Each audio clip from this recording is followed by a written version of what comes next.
prison chaplaincy, and he spends a few days every month, and he drives between 10 and 15 hours around the state of Illinois, visiting 15 hours, or maybe more, maybe less, visiting many prisons. And of course, America is a little bit larger than England. I think probably, and I know for sure there's more Jewish people living in the city of Chicago than the whole of the United Kingdom put together. So the state of Illinois covers quite a large area, and I think you're the only official registered chaplain for the area.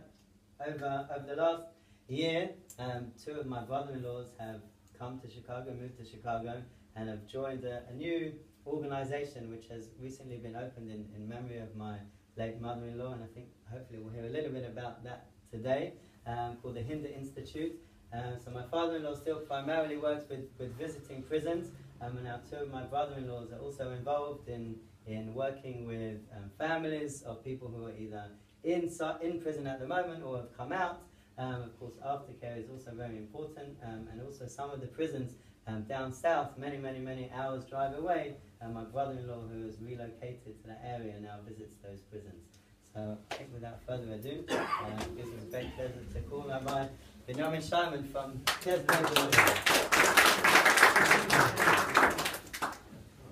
Thank you for all coming. I'd like to start off with a story to put the whole work that I do in perspective.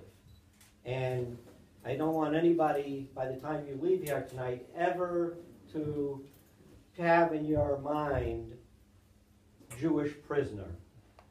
I don't call my people I see prisoners, they're my clients, and I don't visit prisoners. I visit fellow Jews, visit fellow human beings.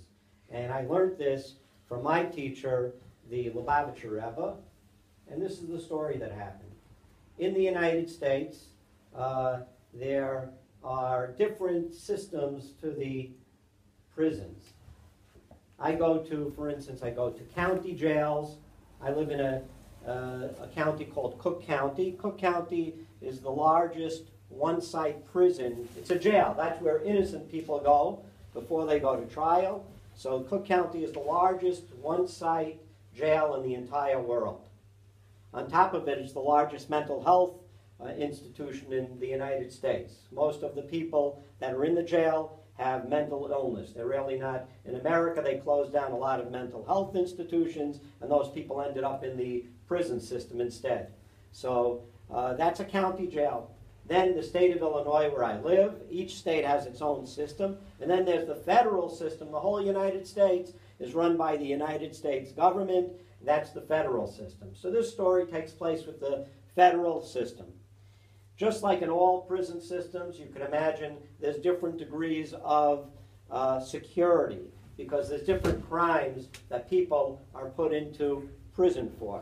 So this story is about people that we would call white-collar crimes, non-violent crimes, monetary crimes, and not of great seriousness. And so the prison system decided that it's very hard to get chaplains for the minority faiths, Jewish being one of them. You can't hire enough rabbis to be there every day. It's just not practical. The demand isn't there. So for these groups, the prison system decided they're going to make a system of education. They're going to educate certain lay leaders. And they decided they'll let, in this Jewish group, they would let this happen like for about 5 or 6 cycles. Then they stopped the program. Maybe it was funding. But they allowed a Chabad group called the Aleph Institute from Florida. They worked in the federal system. They allowed them to take maybe 20 or 30 men out of different prisons that were low security, bring them out to a setting where they could study Torah.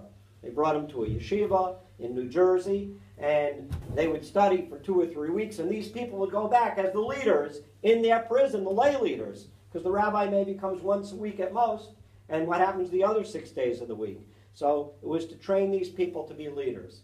So this whole group came to New Jersey. The highlight of their trip is they got permission to spend Shabbos by the Lubavitcher Rebbe in Crown Heights and spend in different people's homes. and they would be by a public talk that the Rebbe would give a Farbrengen, and then on Sunday they would each have a chance to go by the Rebbe and get a personal blessing from him. I know a man in Chicago, he's in his 80s now, he was on that program. The Rebbe gave him personally a pair of tefillin. He's a lefty, he gave him a left-handed pair of tefillin. He still has the tefillin, and this person still helps me out. And he was in this program. So what happened was, many groups over the years would come to Crown Heights to spend time by a Farbrengen. So let's say a group was going from Buckhurst Hills. So Rabbi Brandman would ask some of his friends, could you reserve me a few seats? I have 10 guys coming, and it's not easy to get a seat where there's 5,000 other people. You want to have some seats around where the whole group could be together. So the college was to do that, senior citizens, Israeli soldiers, different groups would come and have reserved seating. The head of this group, Rabbi Lipsker, got a call from the Rebbe's secretary. He says, I have special instructions for you. The Rebbe does not want the group of men coming to sit together. He doesn't want you to have them sitting together. He doesn't want everybody else to point their finger and anybody should say, who is that group? Oh, they're the Jewish prisoners. He did not want that to happen. He didn't want these men to be embarrassed and to be people looking at them, oh, look, there's the Jewish prisoners. So he says, you scatter them out throughout the entire room. One here, one there, one there. Nobody will know. Nobody will be able to point and say, who are they? Just be inconspicuous in the crowd. Then, on top of that, during this special Farbrengen, then the Rebbe devoted an entire talk for these men. Now, could you guess what the Rebbe said in that talk? What I'm going to tell you, you never heard before in your life, and it just changes, flips everything upside down. The Rebbe said, what is the purpose of creation? Souls come down from heaven. It's pure in heaven. It's good in heaven. And in this earth, there's many things that have to be rectified and purified and transformed. And the Jewish people throughout the ages have been making transformations, making great transformations. And most of the transformations have been made. Most of the easier things have been done, and there are a few things that still need to be addressed. Now, not everybody has a soul that has the ability to go to a deep, dark place and to make a refinement and a transformation. Only special people, blessed with special souls, can go to these certain spots and transform that darkness into evil, and from darkness and evil into good and into light. Only special people can do it. And what the Rebbe was saying is that even though there are men in the room that are in a system called a prison, they didn't have to end up there. Why not? Because I'm not going to, I want everybody to use their imagination. Maybe you don't even have to use it that much. Is there even one person that any of you know that you're wondering why they're not inside a prison? And then, not everybody, everybody knows the 10 Commandments, I know. Do you know the 11th commandment? Thou shalt not get caught. And many people are in prison because they violated the 11th commandment. Many people have violated 1 through 10 and are not sitting in a prison. But the Rebbe's explanation is because they couldn't hack it there. They wouldn't be that special soul. Not everybody, and not everybody in a prison, by the way, is guilty. I'm not saying it's prevalent, but I know a man who I just saw for 17 years straight. He served a 35-year sentence, and this man was innocent. And he was in prison for 17 years because he was one of those special souls. So the Rebbe was explaining that not only should these men not be looked down, people shouldn't look at them, oh, those people, Shanda, a shame for the community. Shouldn't look at them that way. They should be looked at as special souls that have the ability to go to a faraway, dark spot and transform it into light. So that is the story I'd like to open up with. Now, since I'm also expanding what I have been doing, and everything I'm doing is based on bringing the humanity into the whole system. It's a very oppressive system. And the officers many times tell me, I don't know, I know English and American, you know, there are different words that mean different things. I know in America, someone in prison is called a convict. I don't know if they use the word convicts here, but if they do, you'll understand. The officers tell me, they're talking, Rabbi, I know many of these men, they become friendly with you. They said, just remember the first three letters, Khan, Khan, Khan. The officers are trained not to trust, and it's almost like it's us against them. And I guess you don't have to have very good qualifications to be, at least in America, maybe you could be a farmer in a field somewhere. Your education doesn't have to be that great. And some of the officers come in, they're not very kind people. They're not very sweet and loving. And so to bring humanity into everybody I see is very important. Men, women, and I see children too. I've seen boys young as 14. And young women, 19-year-olds, 18-year-olds, teen women, teen men, and I see men up till 70, and I see an 80-year-old man. I see men of all ages. I go to one place where it's like a nursing home. The men are in wheelchairs and on respirators, and it's just like going into a nursing home. I can't understand why they even still keep them over there. But that being said, I have expanded what I'm doing in honor of my wife, and we've renamed our organization the Hinda Institute. Hinda is an acronym for Helping Individuals Ascend, and I'll tell you one story that happened with my wife. She knew about as much as I was doing as my son-in-law. So she decided, you know, you go to the ladies' prisons. I don't know about this. Maybe I should go along with you. Let me come along with you to the ladies' prison. So I arranged, and she came with me, and we go into the ladies' prison, and this was 1981, and we come in, and at that time, now there's uniforms. Like in the schools, you know, everybody has a uniform. In that time, in the women's prison, you could wear what you want. They had catalogs from stores. You could order whatever clothes you want. You walked in. Everybody was walking around in regular clothes. And so I met with these three women, and my wife was with me. And then we got up to leave, and the officer says, wait a second, where are you going? Oh. Thank Hashem, she was pregnant with Henny's oldest brother. And the guard figured out, you're probably not one of the ladies in here. And she did not come back again, but she did host at our table many people, and I had enough seichel. She didn't ask, I didn't tell, but I could tell you I had many of the 10 Commandment Jews, not white collar, sitting by our tables and with our children, with Henny included. She knows a lot of the characters who she sat with over the years, and you know, in our house, it's a person coming in to be with us. And I am very much, just like Chabad in general is against labels, so I think except I have a son called Label, I like him. But labeling people this and this and that, so I am of the belief that you do not become the crime you do.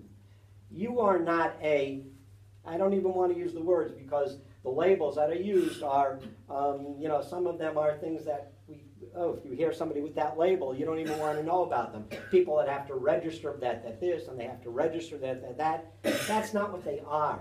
They're humans that committed an act, and we know it's 18 days till Rosh Hashanah. And it's 28 days until Yom Kippur. And all of us in the room are coming in for forgiveness. And I'm going to ask you a question now. This has stumped many crowds throughout the United States. Maybe here it won't stump anybody. Can anybody tell me here the one mitzvah God will not forgive you for? What can you not be forgiven for? When comes Yom Kippur, you come in the shul, what do you have to do wrong to not be forgiven? Does anybody know the one thing? You could be forgiven for that. You could be forgiven for that. Before you guess any further, it's a trick question. There is nothing. You could be forgiven for everything. There's not one thing you cannot be forgiven for. So it's beyond me why, number one, in Judaism, we believe in forgiveness. We all want to be forgiven.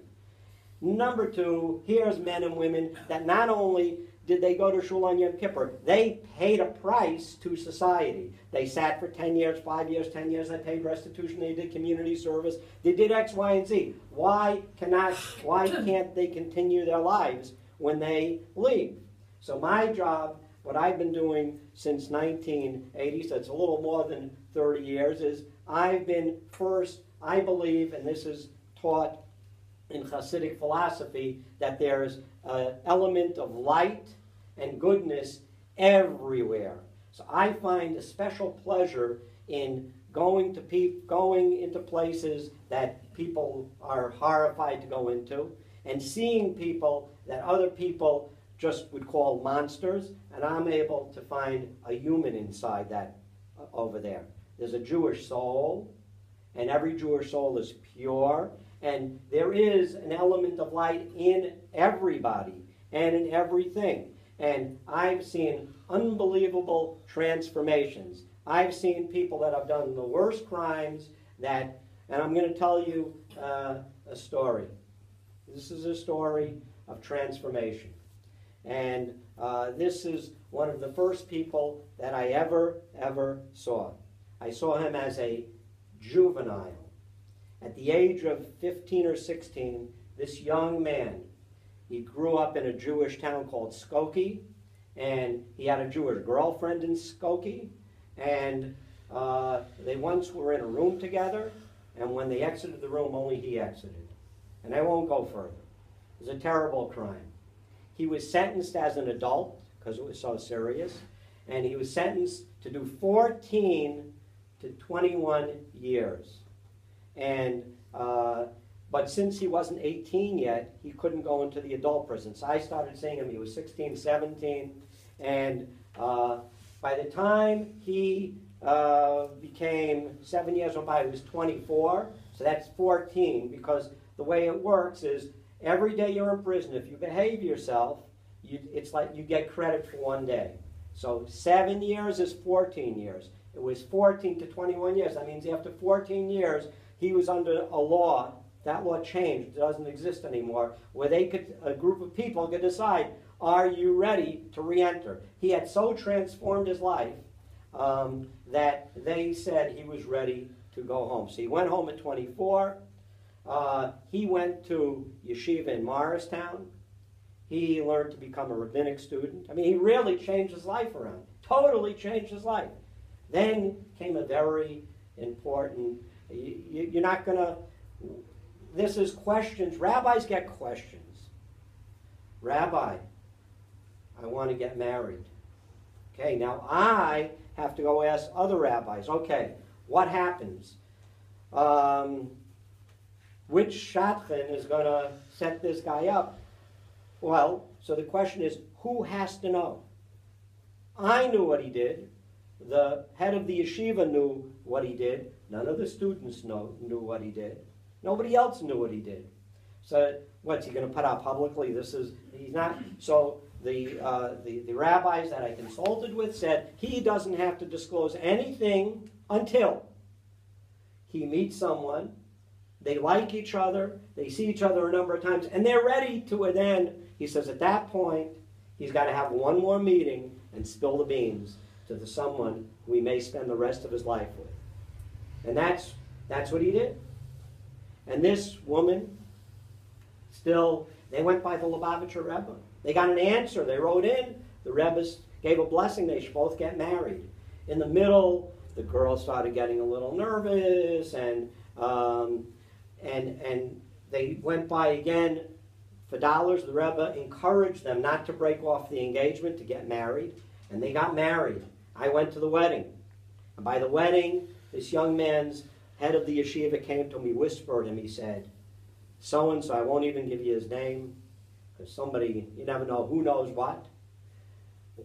He says, if you ever raise your hand, you'll be the loser. And I told you before what, I didn't tell you exactly what he did, but I don't want to say details, but he harmed a woman.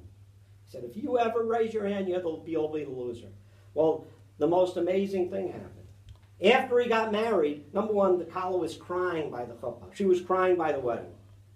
She, apparently she had some something went wrong in her.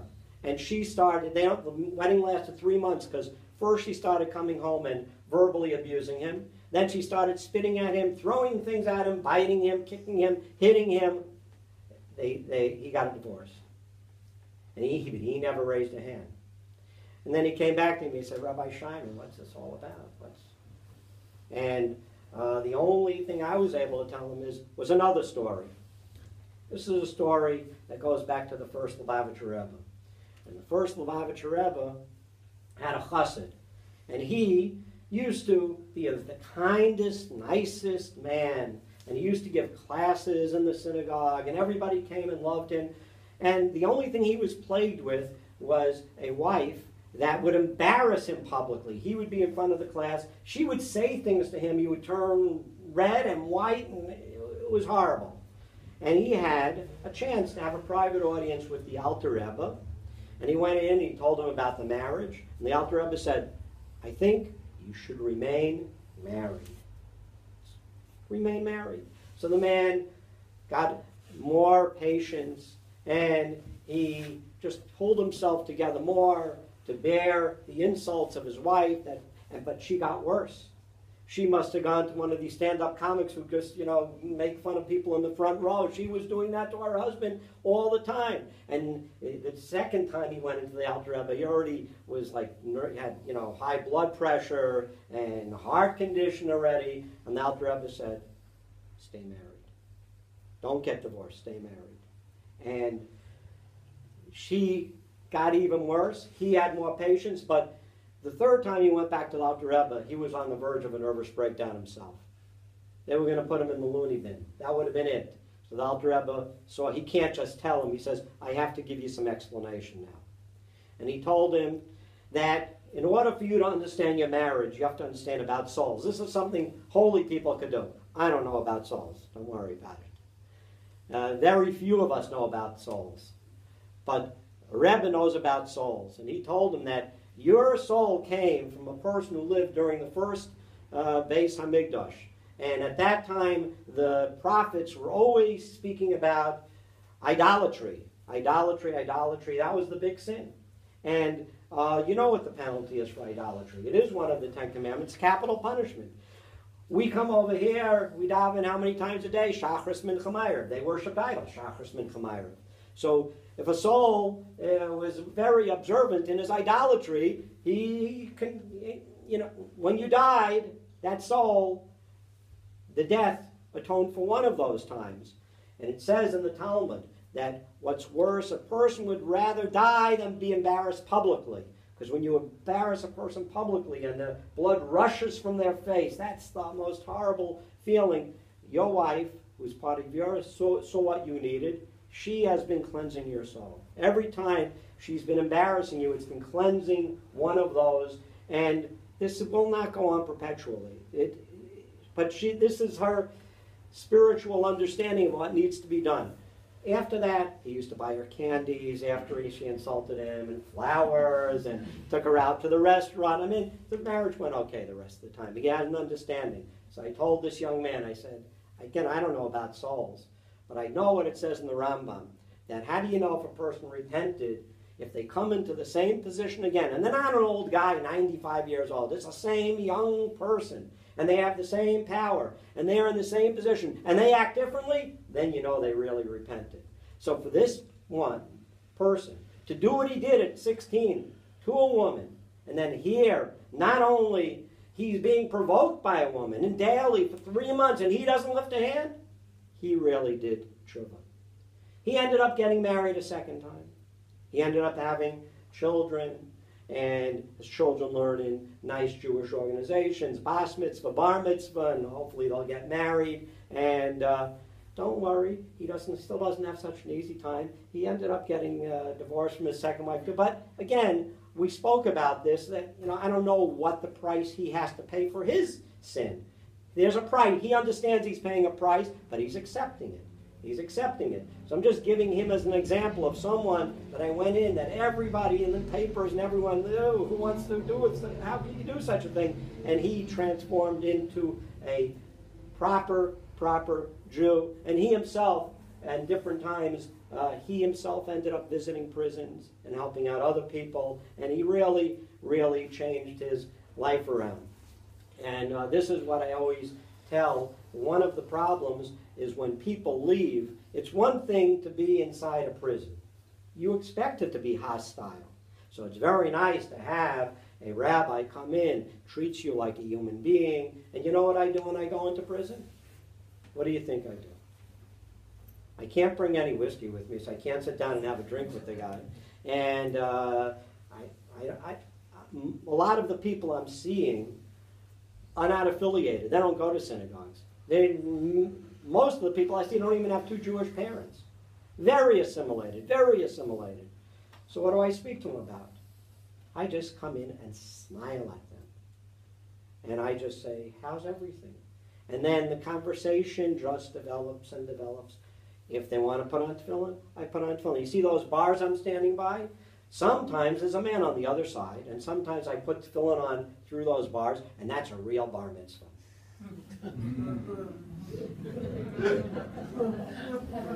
So sometimes we do a bar mitzvah. Sometimes we light the Hanukkah menorah. Sometimes we do. But if the person just wants, the main thing is friendship, humanity, and treating them with the respect that they are a human, and they are, yes, I won't lie to you and tell you every person has been rehabilitated. I'll tell you everybody does change over. What I will tell you is that a lot of people, when they're treated with the proper respect and told that they could be forgiven, that they could change their lives around, they make an effort, and I've seen a lot of people do it. And the other people that they don't always change, okay, so this is what the problem is. And I don't know what the rates are in this country. In America, between 50 and 70% of the people that are arrested are rearrested. The system is so broken. The rates of recidivism are so high. The people that I see, if I see 10 people, 9 of them never go back again. Only 1 out of 10 people that I see returns. And this is what I don't see the point of going into prisons and visiting human beings just for them to just go back again. That's pointless. That means nothing's being accomplished. So that's why I've expanded. Besides me visiting, now I have one of the positions that one of my sons is doing is he studies with between 30 and 50 men and women weekly for an hour. He mentors people. And his wife calls the mothers, the wives. You have to remember, for every person that's inside, there's 8 to 10 innocent people from the family. It's not always a crime family. It's not always a Ma Bacher and her sons. Most of the time, it's just one black sheep in the family, as they call it, and everybody else is affected by it. The whole family's affected. So what about those people that are affected? So we have someone that works with the mothers and the sisters and the children, because they didn't do anything wrong. They didn't do anything wrong. But sometimes a whole family gets shamed just because the kids in school and sometimes the synagogue, they don't want to see the parents anymore. It's hard on the whole family. So my daughter-in-law is working with those mothers. We have a teleconference call once a month. I get on the line to all these mothers, and wives speak to each other, common problems. They arrange visits with each other, and they support each other. So that's one support is for the family, and then to mentor these people that they shouldn't come back. And then I have to work very hard to network with a lot of organizations. I have to find legal organizations that will help people expunge their records, because why should someone who's leaves at 24 and did one-time mistake, why should they have that felony on their record the rest of their life? Sometimes it could be expunged. So I have to find legal places. I have to find places that will help people with appeals, because I have, like I say, people that are innocent and they could prove it through different ways, DNA, that they shouldn't be there. And then I have to find employers that are willing to hire ex-offenders and give somebody a second chance. They just, in the state of Illinois, they just passed a law. It's going into effect January 1st. It's called Ban the Box. The employers used to have, till January 1st, they could still put it there, do you have a criminal record? Were you convicted of anything? Starting on January 1st, they've banned the box. You can't ask that anymore. That doesn't mean an employer can't do background checks. Obviously, employers could do it, but you can't ask that question. Every man and woman who fills out the application doesn't say that they get a fair interview like everybody else. And if they sell themselves and they think they could do so good, maybe the employer will give them that chance. Even though they do the background check, they find out later. So working on finding employers and just finding synagogues that will allow people, explaining to them, these are people that are very fragile right now, and they don't need to be marginalized. They don't need to have people pointing fingers at them. Services have to be given to them so that they could, have what they need. I mean, my son, unfortunately, there's one group of registered offenders, which I'm not even going to say the name of, and very unpopular in America, probably unpopular all over the world. And my son has to go off-site to do services for them, because they're just, nobody wants to have them around. Nobody. And so he goes off-site and services them, till we're trying to work out some policies with some synagogues where there'll be a few people signing for, just for legal purposes, a therapist, the offender, the rabbi, and an understanding that there'll be certain guidelines, but let the person at least have access to a synagogue, as long as he follows the guidelines, as long as he's being treated, and the professional says, yes, they're not dangerous anymore, or their level of danger is so low that as long as certain guidelines are in place. So we're doing all these programs. The main thing is, my main focus is it's not a prison rabbi, but it's finding that soul that's behind the bar. There's not only whiskey behind the bar. There's also, okay, that joke didn't go somewhere. There's souls behind the bars, and that is what I've been searching for all these decades, and I'm finding it, and I will leave some time if any of you have questions. If you don't have questions, I have more to talk about, but I'll take a break, so if any of you have some particular questions, I could address. We have a chaplain, a local chaplain in the system here in the room, so if there's anything I said that you think is different here, or you had questions, feel free to ask as well. Or if you want to know from a local Jewish chaplain that's working here, we have an expert right here to answer some questions as well.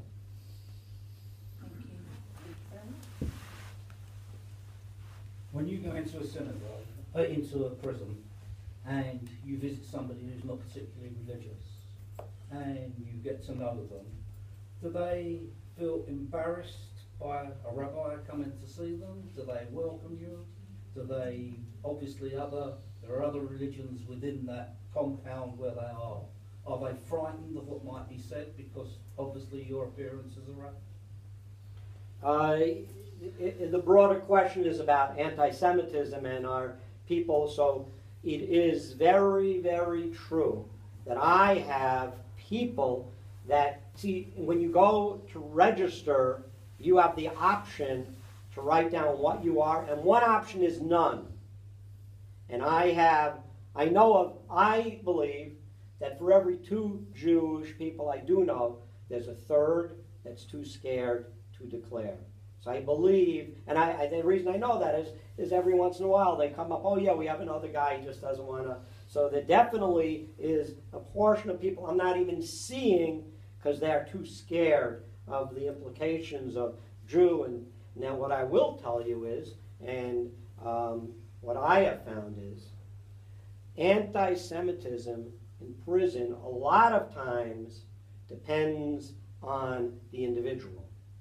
Let me talk about this man who never was a criminal in his life, and he did 17 years in prison. And he was respected by every Jew, by every non-Jew, by every officer, by everyone in administration, because he was a real emes hayid. He was really, he was honest. You could see he was real. Do you ever, and sort of the word got around, leave him alone. He really means it. That's what they, and there's an old saying, you cannot con a con man. So people in prison have a sense who a faker is. And when they see another faker, they know a faker. But they see a real guy, he's real. Leave him alone. He was never bothered by anybody. He was never harassed by anybody. Then there's some other fellows that they come in like they're big, macho, and all of a sudden they committed every crime that you could imagine on the street. They disregarded law. They disregarded everybody else. And then they come in. What about my rights? I know what the rules are. I know I'm supposed to have kosher food. I'm not supposed to this. And they come in with a big macho. I'm going to sue you. I'm going to this. And they get the business. Oh, boy, did they get the business. They get it from the other inmates because they say, well, let me see how you're acting back on the unit. Come on, who are you fooling? And the administration doesn't like it because he's doing it with ego. He's doing it just for other reasons. Those people, they get retaliated against by the administration. They get all types of tsaros on them, and they don't have to. So I find that a lot of the anti-Semitism, if it is or isn't, really depends on the person and the way they carry themselves. But your original question, there's definitely people that are too scared to even put their foot in the water. They're intimidated. They're scared. They don't know what's going to happen. And they say, I'd just rather, and once I meet some, they said, Rabbi, I'm not going to write down I'm Jewish. I'm not going to say it. I'll be out in 6 months, a year. I don't want to go through it. I'm too scared. That definitely happens.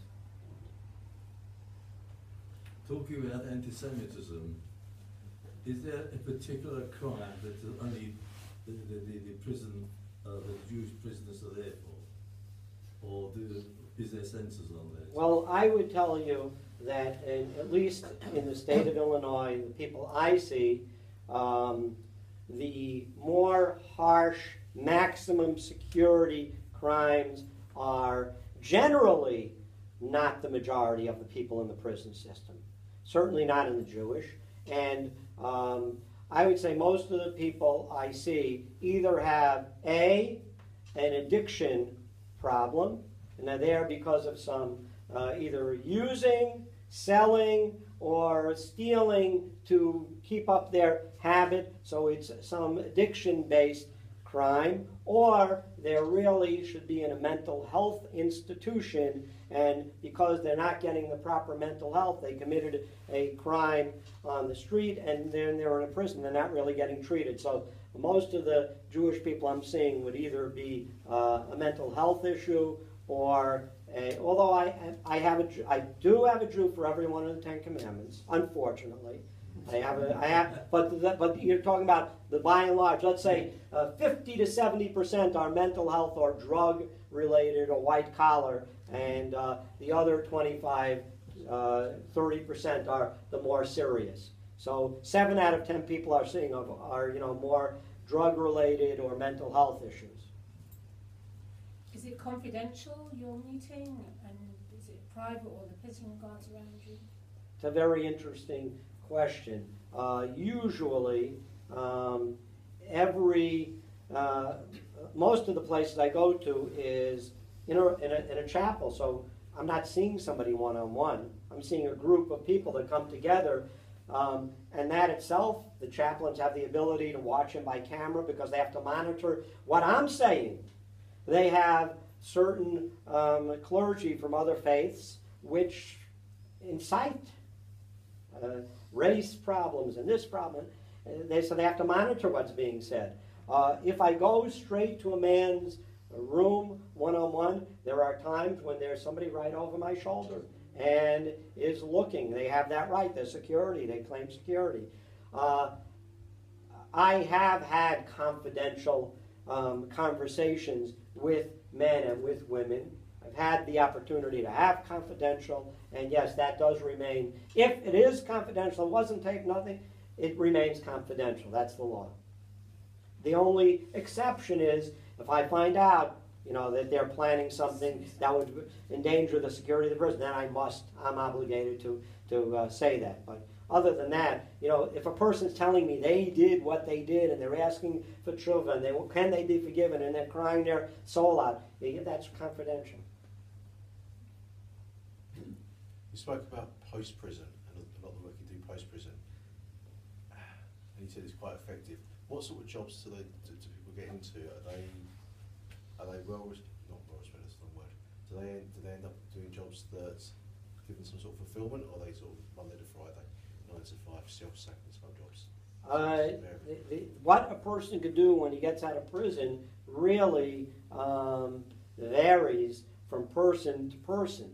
Some of the individuals I see were people with good skills and good businesses, but due to the nature of their crime, they could never go back to that field. They may have to take a job as a day laborer, or as a taxi driver, as a retail clerk, or some just minimal job, not with their skill.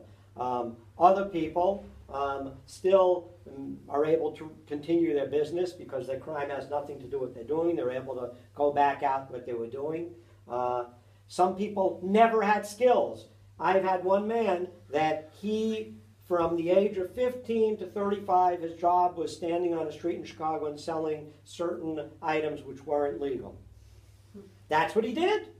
That was a job. And he used to sell it, and he learned Hebrew because he knew a Jew who was addicted, so he was a dealer, and he used to trade him Hebrew lessons instead of this is a true story. This man got out. He doesn't have skills.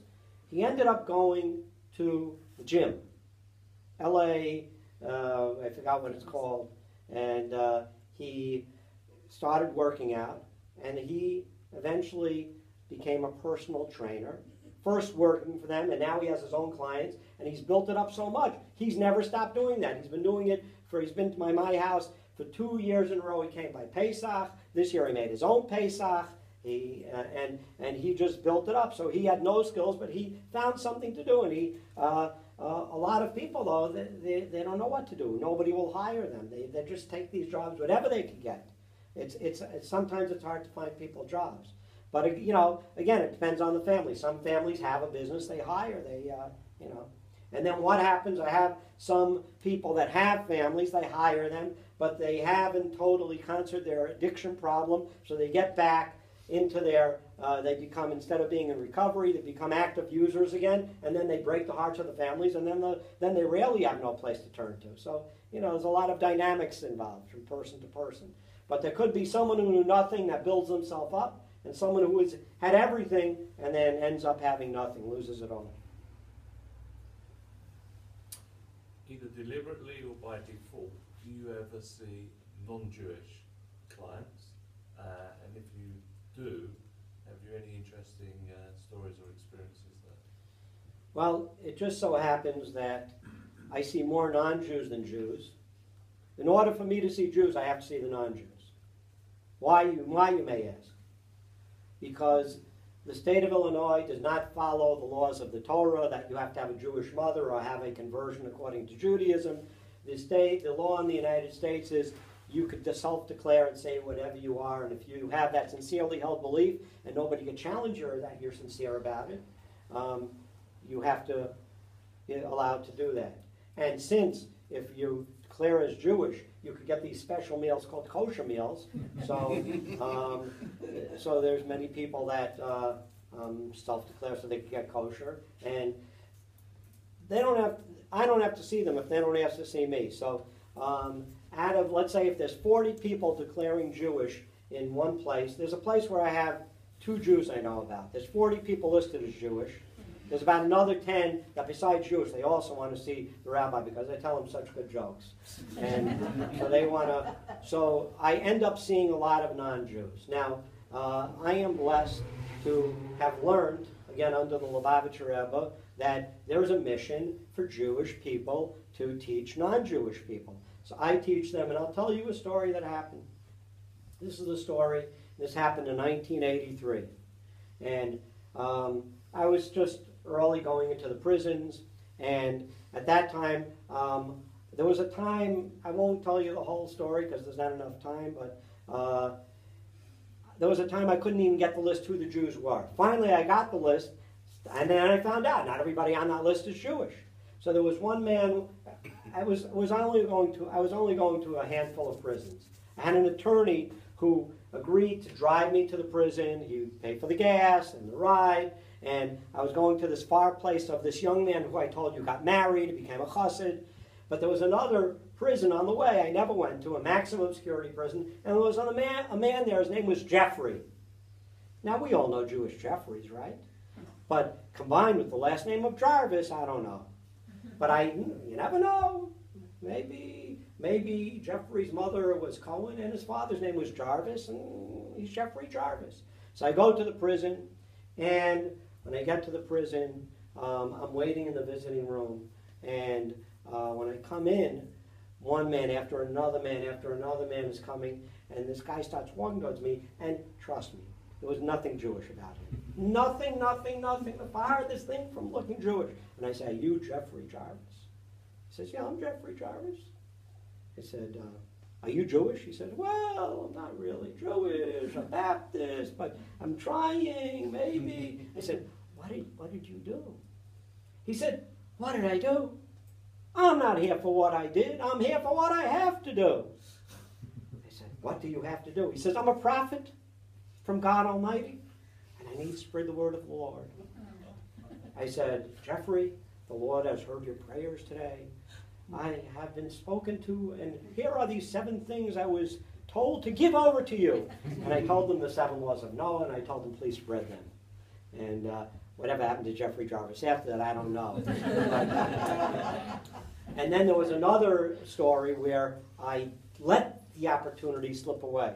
I once had this one Jew in a maximum security prison, and the officers, they got mixed up. They thought I'm coming in, obviously, to do the other service. And I told them, I'm just seeing one guy, he's putting me in this big hall, and then all of a sudden I hear like an army coming. And then all of a sudden I see people carrying Bibles. And 30, 40, 50, 60, a whole bunch of guys are standing in front of me. And I told the officer, I think I'm not the priest, I'm not. He said, "Yeah, but these guys are here already." I said, "Listen, I'm not interested in preaching to these guys." And it's not, I obviously couldn't have taken the opportunity, a whole room, I could have told them, but that opportunity, I didn't. I let that slip away. I just insisted. I just came to see my one Jewish guy, so they all got dismissed back, and, I had my one guy.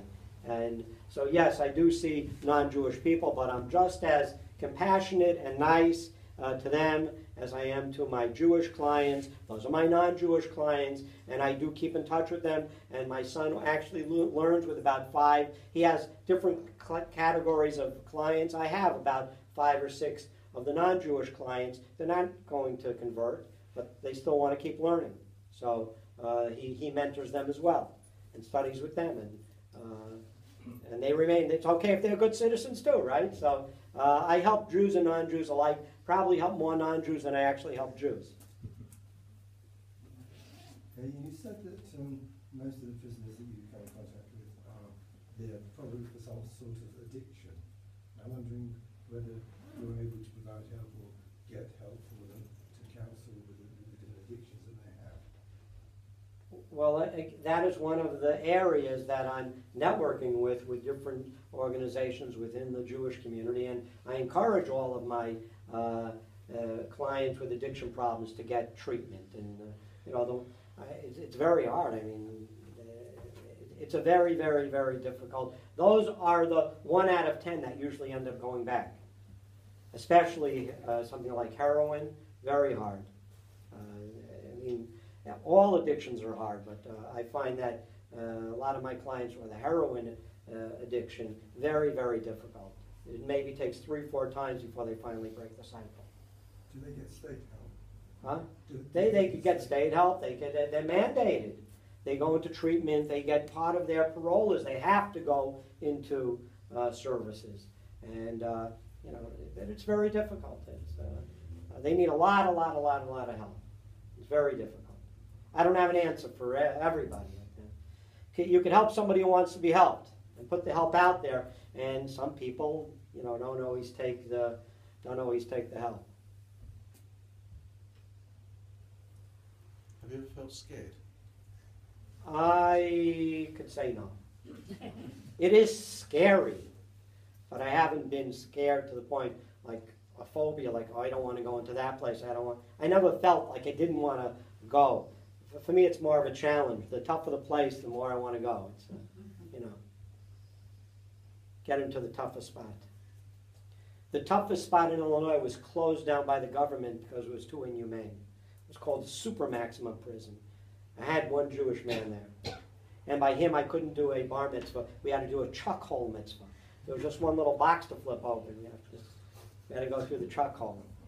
Eventually, I had to teach him to put on tefillin himself because the security was so high that I was scared he was going to pull me in through the hole with the strap. So I had to teach him, you know, verbally. I just had to pass him the tefillin in front of the garden meat. He would put on the tefillin and pass them out. They didn't want any contact. They didn't want me touching him or him touching me because it was a very dangerous place, and he could, you know, they've had men do things like that, like pull the volunteers right through the hole. It's not a drug, but I wasn't scared. Sorry, I know that from what you said, it's difficult sometimes to isolate who is really Jewish and who is not really Jewish, but in prison. But are there any statistics to show what percentage of Jewish prisoners there are and how that reflects against the population as a whole? I have Pesach time. I deliver food packages for all 8 days of Pesach, and then there's an organization in Chicago which recognizes my clients as indigent and poverty-stricken, and they donate them the food. So I bring about 125 packages throughout the state. And remember, that not all of them are Jewish. So I would say in the state of Illinois, between the Cook County Jail, the federal system, and the state system, there's 60 to 70,000 people incarcerated, and I'm seeing around 100, and then you could say it's 150 because if there's, for every 2 I see, there's one that doesn't want to clear. Let's say 150.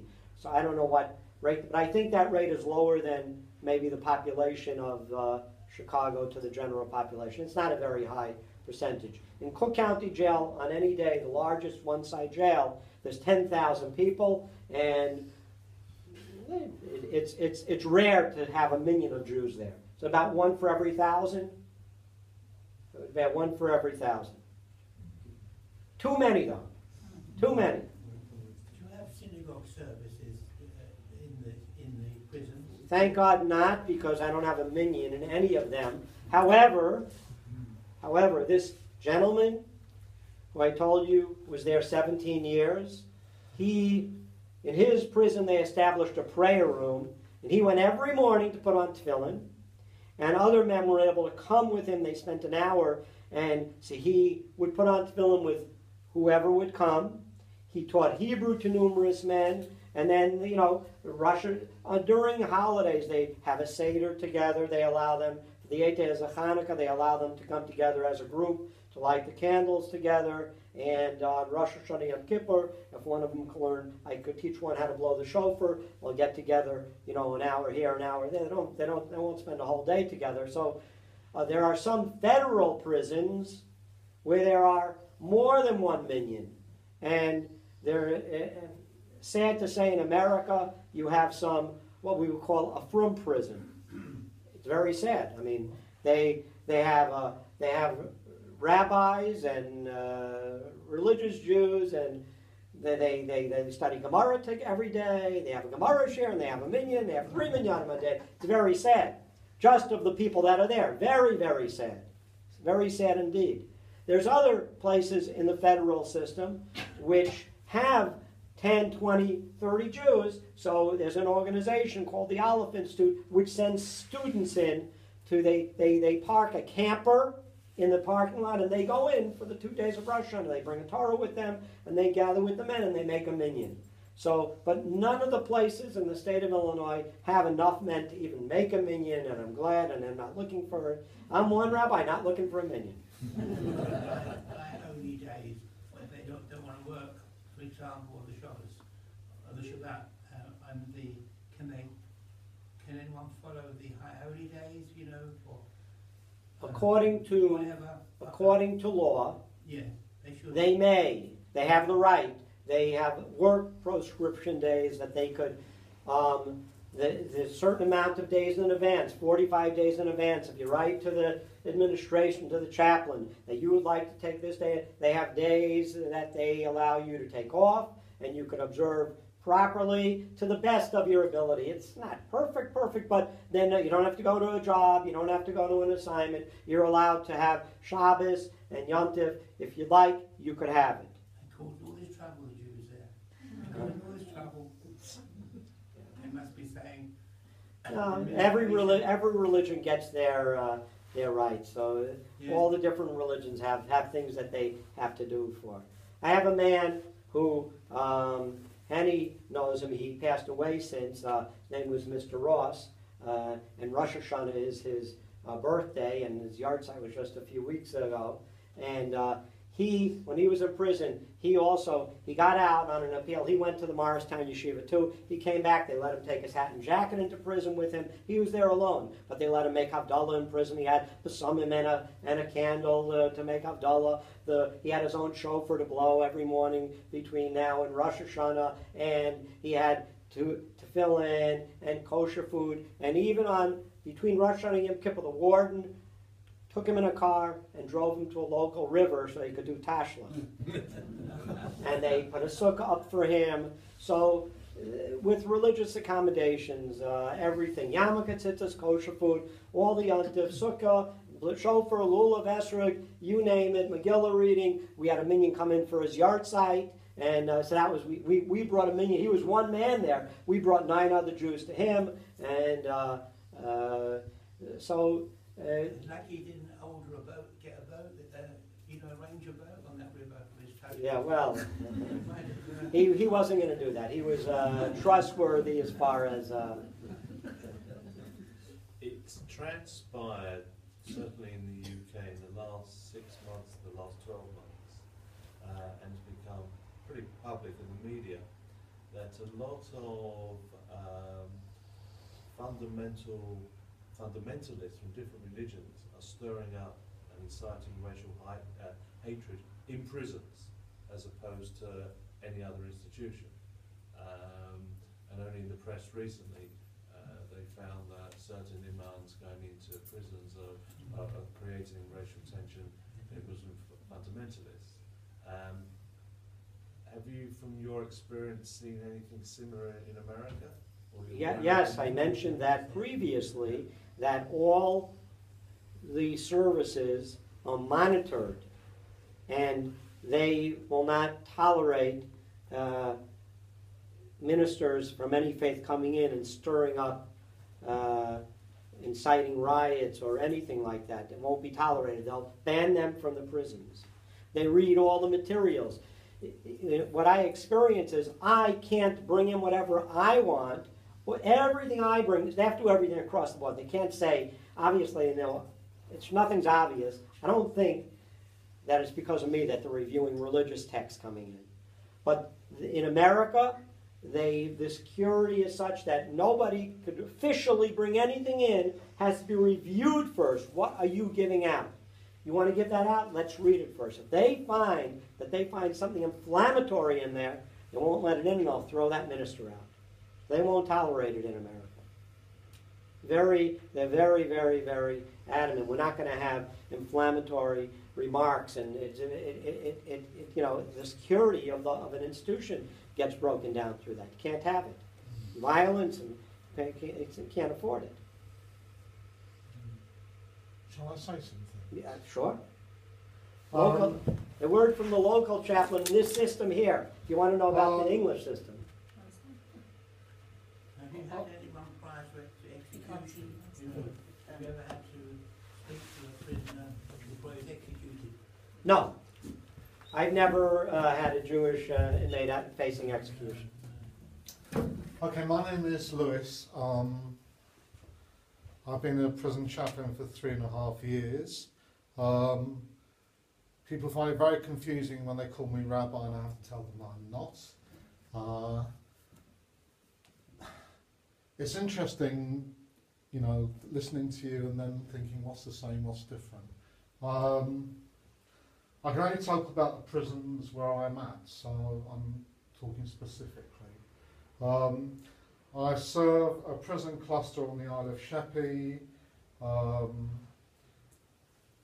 where there are 3 prisons, one high security, one medium security reception, and one's an open prison.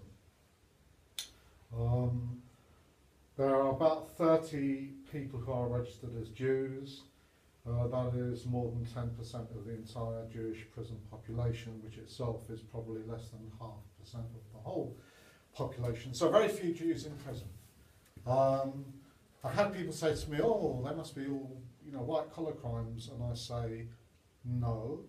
I've not yet come across people who I would describe as having some kind of mental illness, but nor do I ask the prisoners what they've done. If they want to tell me, that's another matter. So I can tell you that amongst the prisoners I see, there's a murderer, there's a kidnapper, there's an arsonist. There's a seriously addicted, chaotic drug addict who is in his 40s, and I think the thing that has finally really shook him up was when he was in prison at the same time as his son, because they got arrested together, and that really, I think, knocked him to think that that had finally happened to him. It's interesting what you say about material, because I can't take food into prison, but no one searches me for literature. If you're a chaplain, they expect you to take in the right thing. No one ever examines the literature. Maybe the managing chaplains do from time to time. But what I take in isn't examined. I don't know whether they would ban the Jewish Chronicle if they knew I was taking it in. But I take it in. Of the Jews who are registered, less than a third come, so I take a group mostly. And ultimately, for them, they're trying to reconnect what they think their roots are. They're not necessarily sure. They might have had a Jewish mother or a Jewish father or a Jewish grandmother or a Jewish grandfather. Or they're just searching for something that will give them some spiritual framework within which to function and live.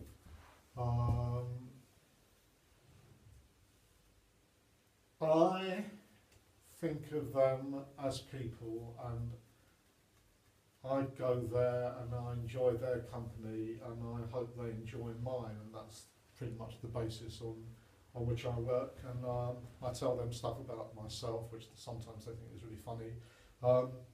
But actually, it's important to share things about yourself because it engenders trust. If you give something of yourself to them, that allows them to give something of themselves back to you.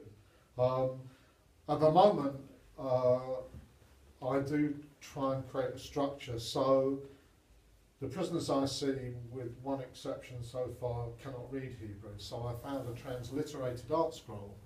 And I can't use the word minyan or proper service in the sense that we'd all understand it, but I do prayers with them.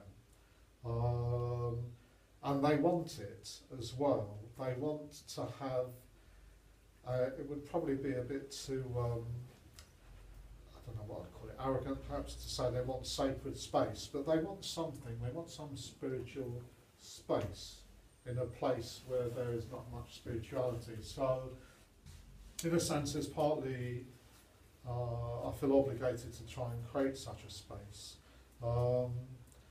I've certainly not got round to getting them to later fill in or anything like that. I am going to be teaching them to read Hebrew soon, I hope. But they do like Talasim, and they do like being able to say their prayers wrapped up in Talasim. And that's because even that is creating a very personal spiritual space, if you want to understand it in those terms. And it also means they can put on their Talasim in their cells, and if they want to lose themselves in that kind of moment, they do. I also sometimes, depending on how heavy discussions get, because I don't know where discussions are going to go, so I try and base something on the week's Sedra, but the conversation can bounce all over the place. And sometimes it gets very heavy when people start talking about themselves and what they've done, or they're trying to make sense of things, or we get into a debate about the justice system.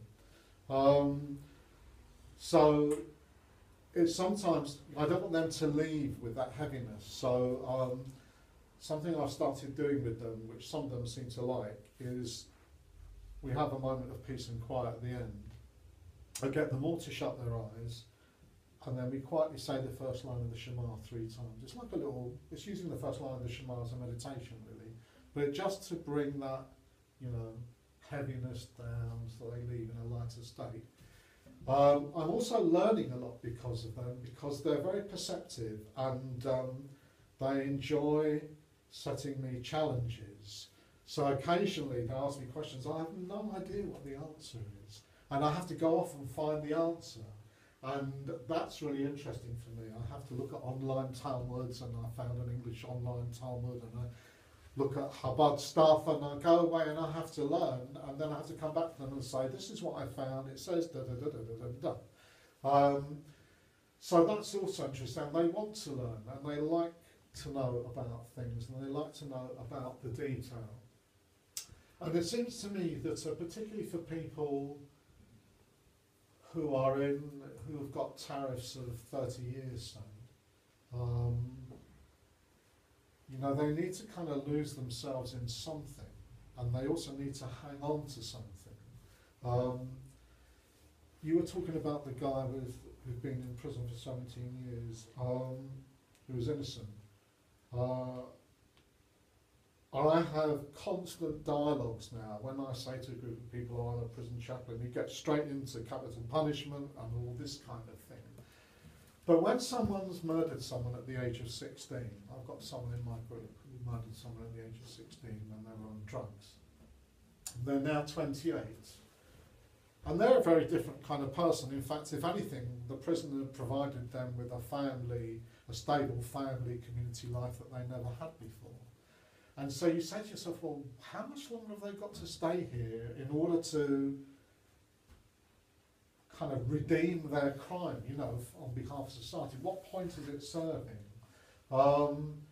Because in theory, they might not be out till they're 40. And you think, well, they will have spent 24 years in prison. They're already very different right now, but the system is what the system is. And you do wonder about these things.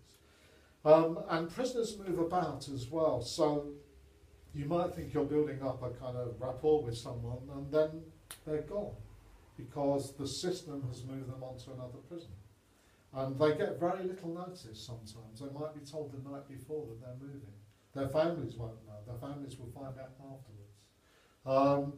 So it's a very uncertain life sometimes for these prisoners. So for them to have a prayer book that they can read in English, and for them to have a tallis, and for them to feel that they can just learn a bit, that's a big thing for them. But we talk about, a Jew for every one of the 10 Commandments. I mean, there are some, it's a strange business. We were talking a bit about this before the meeting began, about the fact that what is it that my Jewish prisoners will make the most fuss about and ask me the most questions about? What do you think it is? It's the food. They'll always ask me about the food.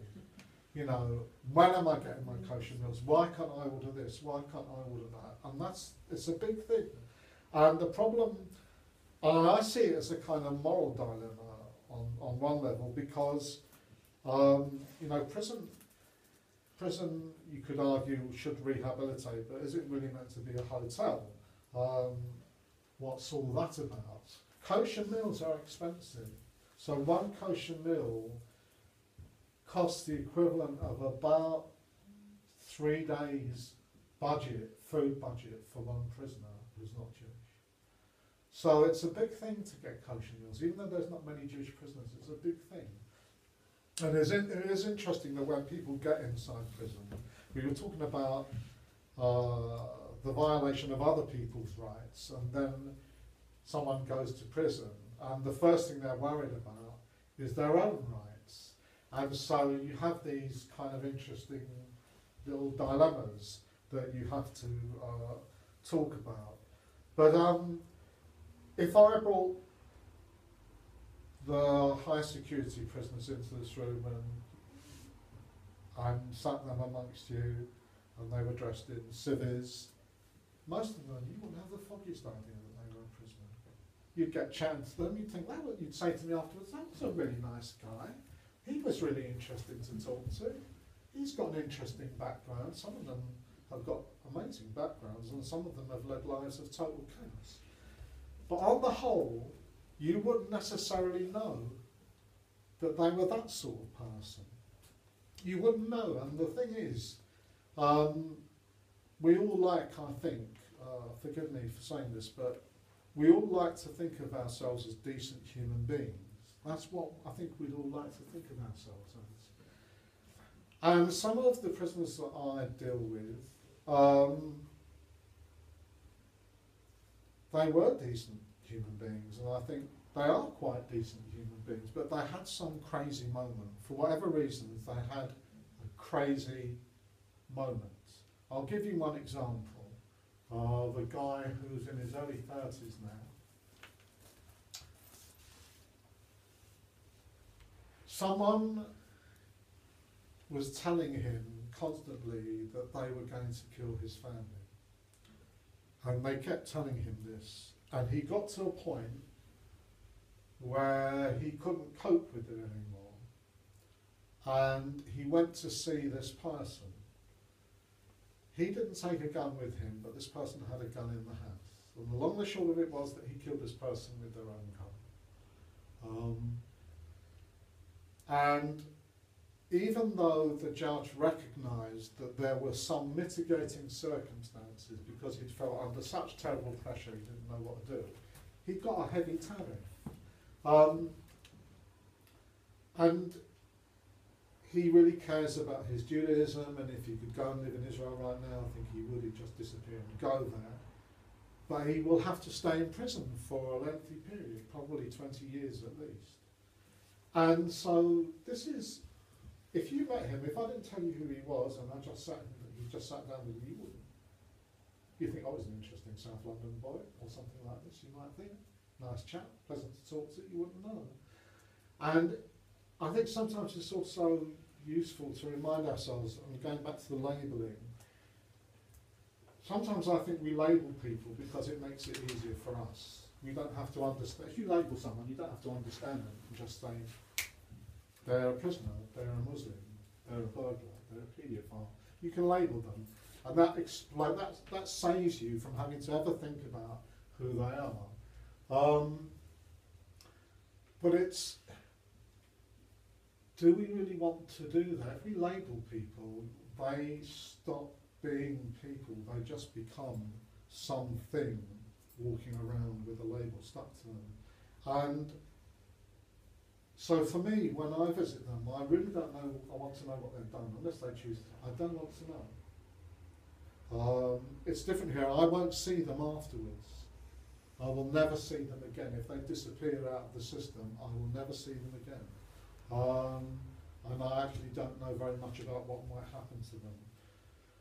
But whilst I'm with them, I think of them as a bunch of people whose company I'm largely going to enjoy, and who will probably, if they're in the right frame of mind, give me a very testing time when I'm with them. And I'm with them for about 2 hours. But at the end of the day, they are people, just they're people in a hostile environment. There are people in a bubble, a hostile bubble. You mentioned about incitement and so on. In the prison cluster that I visit, I'm not aware of it. The prisoners themselves are not aware of it. Whether it will happen, of course, is another matter, but I'm not aware of it. Generally, there are good relations at the moment between prisoners of different faiths. But equally, I think one of the roles of chaplains is probably to,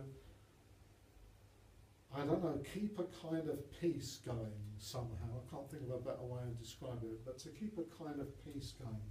I don't see people of other faiths, but within the group of Jewish prisoners, it's important to, if you treat someone just as a human being, there's much more likelihood that they will treat someone else as a human being.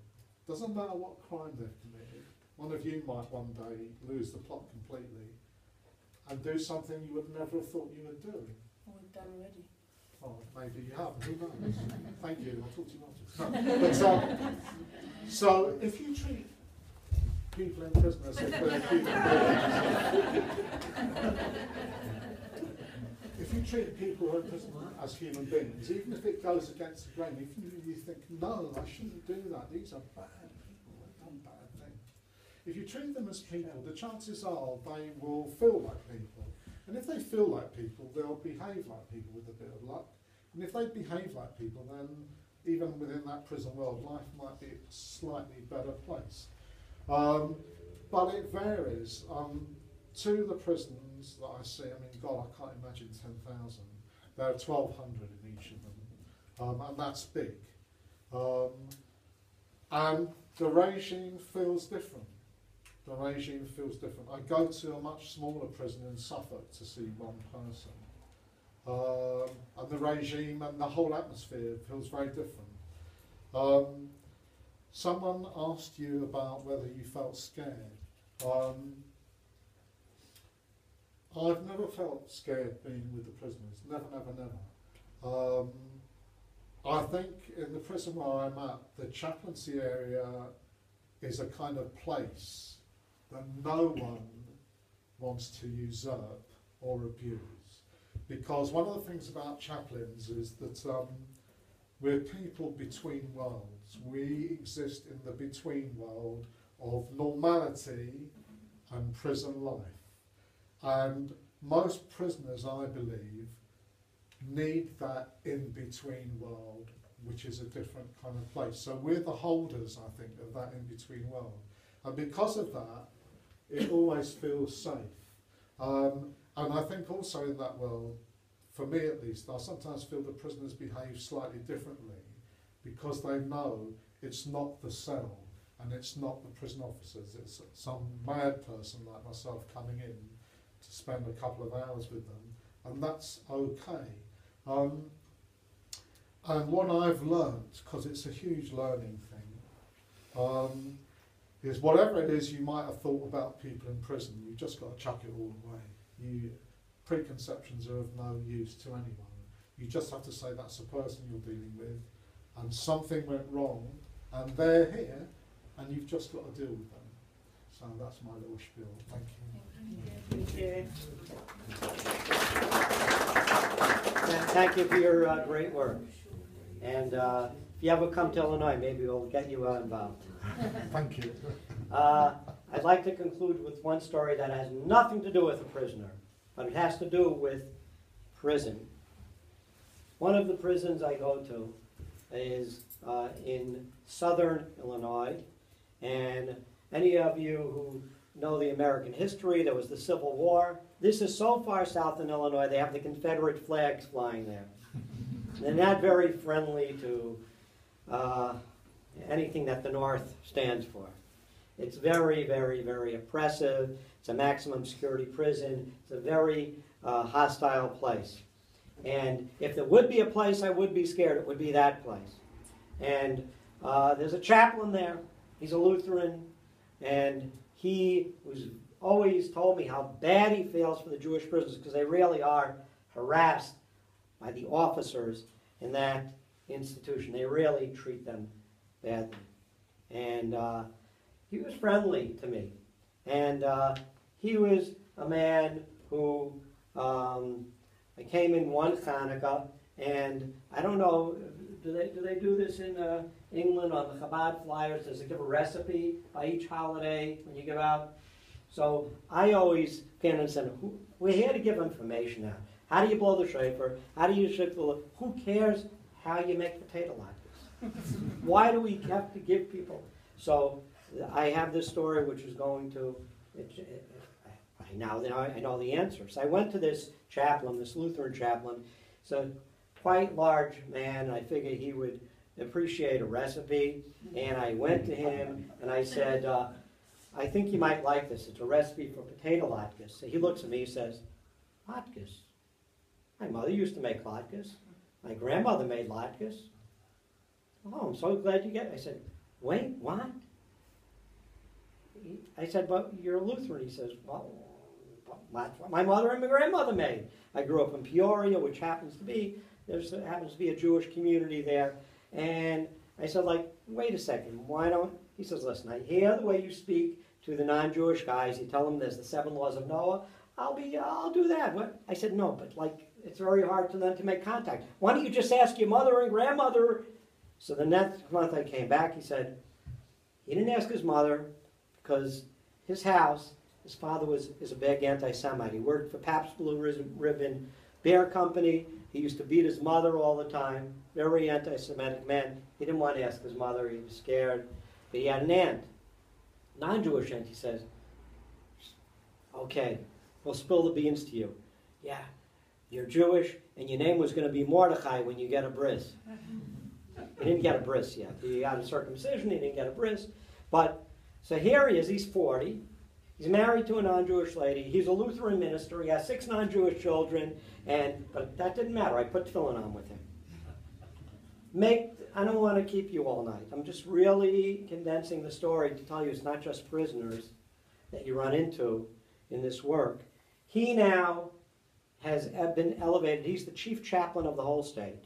Shortly after I met him, he took his degree and he sent it back to the Lutherans. He says, I don't want your degree. He renounced it.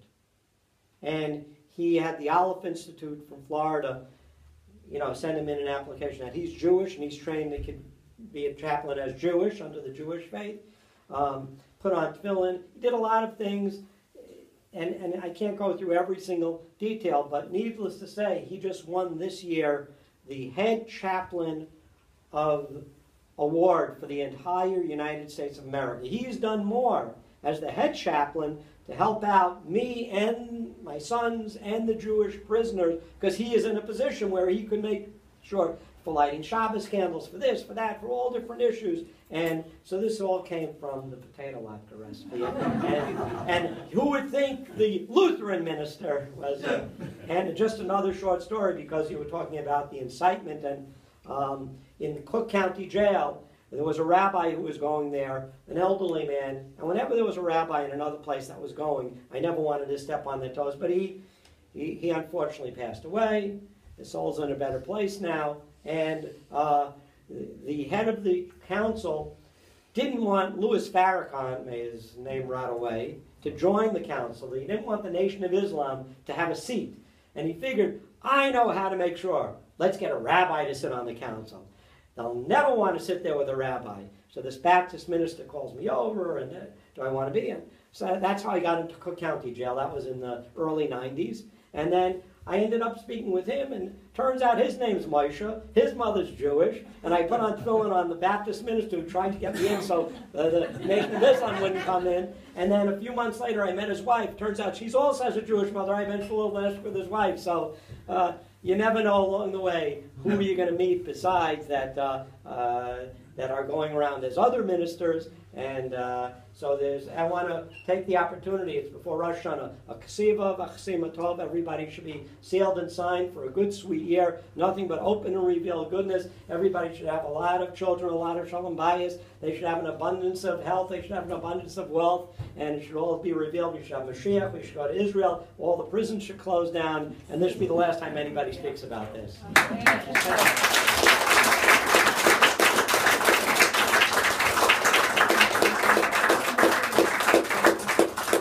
Okay, thank you all very much for coming. It's always inspiring to hear about work which is not always the most popular type of work. Now you know your father-in-law does. Now I know a little bit more of what my father-in-law has been doing for over 30 years. Thank you all very much I'll for have to coming. call you to speak now what you do back in America. One day I'll have to come to Chicago and speak about what I do.